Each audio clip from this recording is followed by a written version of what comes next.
हाँ देखो रश्मि कोमना थाना अंचल जो अच्छे मिश्र फार्म हाउस जो कि बीजेडी साधारण संपादक मनोज मिश्र फार्म हाउस रे गत 30 तारीख दिन गोटे घटना घटी यही घटना को नहीं दुईटी एफआईआर थाना दि जाए। प्रथम एफआईआर टी हूँ 30 तारीख दिन दिन 3टा समय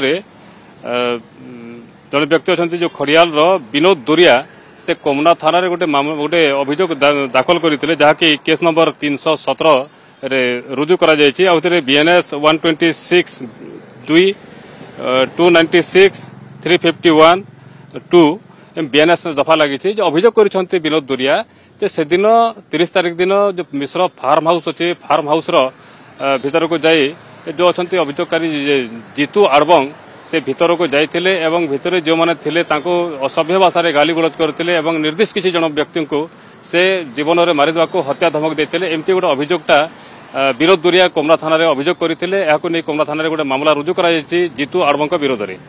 किंतु गतकाली संध्यारे जीतू आड़बंग कोमना थाना रे गोटे अभियोग करिसंती जे तांको कोनसे एक नंबर रो तांको फोन करा जायतिला एवं मिश्र फार्म हाउस को ताको डका जायतिला। आ से समय रे से अभियोग करिसंती जे बबी दास एवं खड़ियाल विधायक अधिराज पाणिग्राही तांको गाली गुलज कले तांको तांटिया मारिथिले एवं जदि से माने जे बीजेडी छाड़ी जदि बीजेपी रे बोलिबो तांको जीवन रे मारिदेबा को तांको धमक चमक देइथिले। ए संक्रांत रे गतकाली संध्यारे जीतू आड़बंग कोमना थाना रे गोटे अभियोगटा दाखल करथिले। किंतु वर्तमान जहां आमे आईआईसी एवं नुआपड़ा एसडीपी सहित आलोचना करूथुलु वर्तमान एफआईआर रुजु करा जिवो।